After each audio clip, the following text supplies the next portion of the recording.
রে দোস্ত আসি একটা ফেরাই এই বেড়া খেলতে দে আমি ডিস্টার্ব করিস না আরে বেটা কি খেলো আরে বুঝবি না তোরা আর কথা কইস না গুটি লাল খেললে লাল আরে লাল খেলন লাগবো না আমি যেটা বুঝি এটাই ভালো খেলবে রে যাই এটা রে কয় খেলা আর আমি ছোট মোবাইলে তো অনেক কিছু বুঝি তবে কি বুঝবো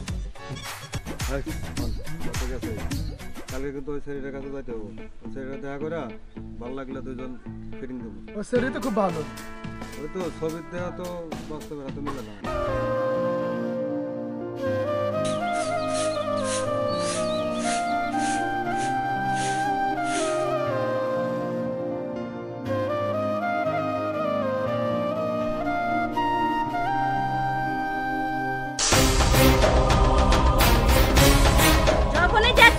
আমি একটু ঘরে গেছি তখনই সব খানা এসে বসে দিত না আর এই যে কামগুলো আছে কেন করবো হ্যাঁ তোমার বাপ মা করে দিয়ে যাইবো আম্মা আমি কিন্তু বেশি কইতেছেন কথার কথা আমার বাপ মারে টানি নিয়েছেন কেন আর তুমি কি কইতেছো কথা কথা তোমার বাপ মারে টানি মানি মুখে মুখে কথা না আমি কাজ কাম করি না আমি বসে বসে খাই এই বাড়ির কাজ কাম সব আমি করি আপনি কোনো কাজে হাত লাগা আমার অনেক ক্ষুধা লাগে তাই আমি অনেক কাজ করি এখন কিন্তু খাওয়া নেই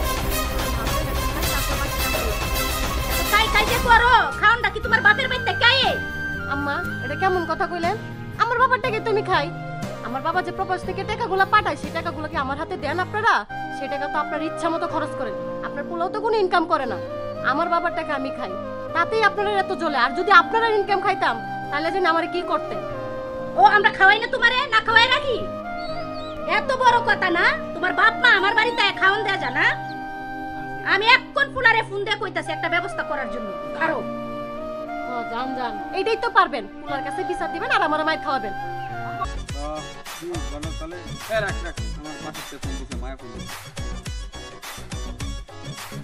বাবা তুই কই হ্যালো বাবা তুই কই আমি বাগান আছি কে মা তুই যে লই তো বাড়ি তাড়াতাড়িয়া তোর বউ যা শুরু কইরা দিছে একটু তাড়াতাড়িয়া কি হইছে মা আমি আইতাছি তুই আগে আচ্ছা আমি আইতাছি আচ্ছা আচ্ছা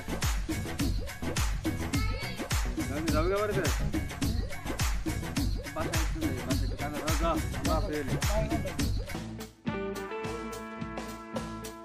ভাই ভাই আপনার সাথে আমার একটা কথা আছে আরে কি বলবি তাড়াতাড়ি বল আপনারা মানা আপনার বউয়ের সাথে খুব খারাপ ব্যবহার করে জানেন আরে রাখ তোদের মতো মেয়েরা খালি গেঞ্জাম বাজায় ঘুরে আরে আমার মার মতো একটা ফেরাস্তার মতো মাই হয় না কি ভাই আপনাকে এত সুন্দর একটা কথা বলা আপনি বিশ্বাস করলেন না ঠিক আছে আপনি বাড়িতে যে দেখেন পরে আমার কথা বলবেন আমার কথা শোনার সময় নাই সর না যা বসা দেব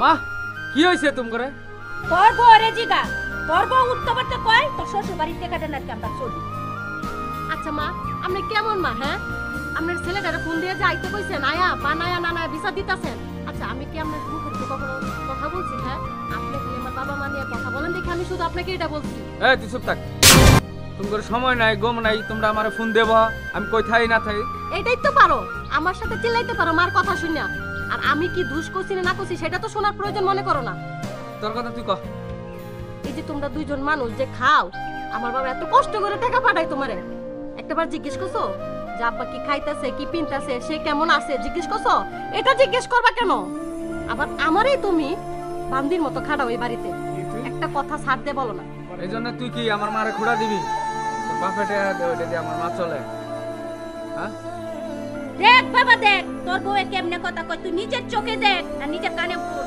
কেমনে কথা কয় তুই না থাকলে কেমনে কয় সব সময় খাওয়ার কুড়া দে সব সময় খাওয়ার কুড়া দে আর বাপে না কি আমো করে চালা সব সময় এই বাড়ি টাড়ি সম্পূর্ণ নাকি তার বাপের টাকা দিয়ে করছিস তুই কিচ্ছু করস না তুই বাদাই মে দুনিয়ার কথা কত তোর বউ তুই না থাকলে আজকে তোর সামনেই দেখ তোর এর লাগি ফোন দিয়ে দেখ কেন আজকে তোর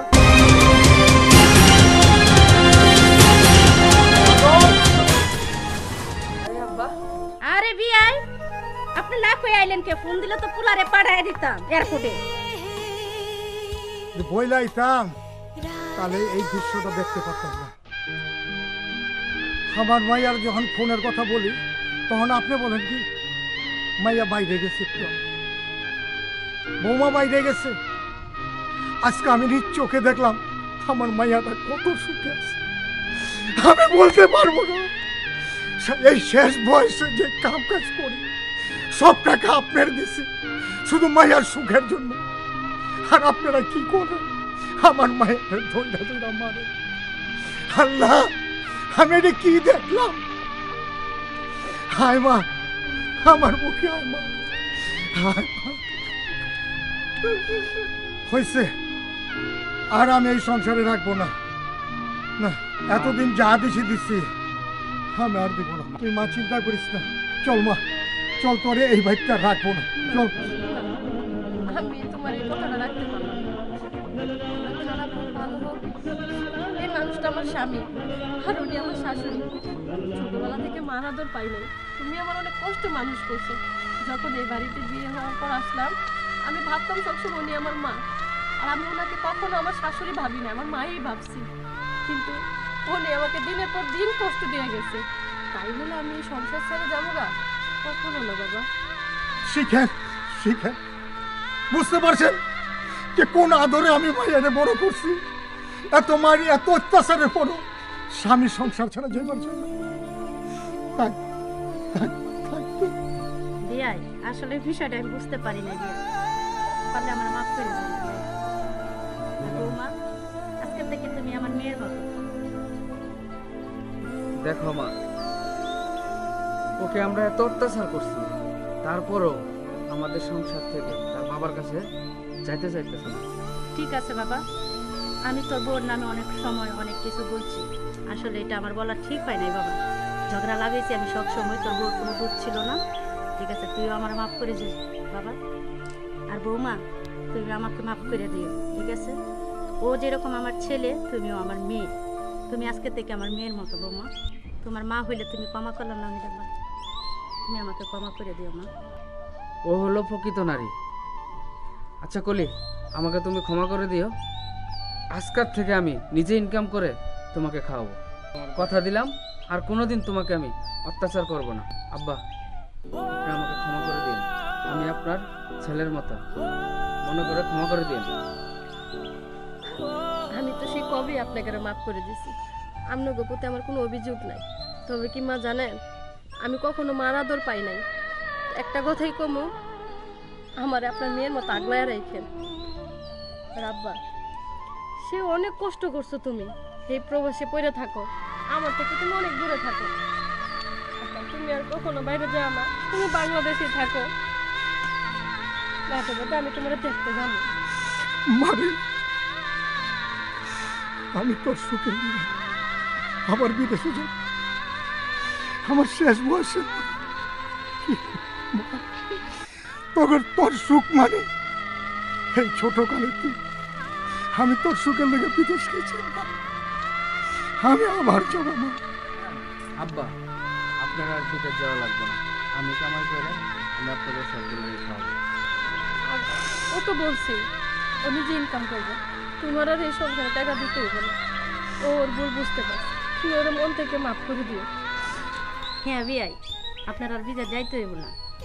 পোলা আপনি আমার একার না, আপনারও পোলা। আমারে যদি খাওয়াইতে পারে, আপনারও খাওয়াইতে পারবো। আব্বা, তাহলে তো সব শেষ হয়ে গেল। এখন আর রাখবো না কইরা, তুমি অনেক দূর থেকে আইছো আব্বা, ঘরে চলো। চলো আব্বা।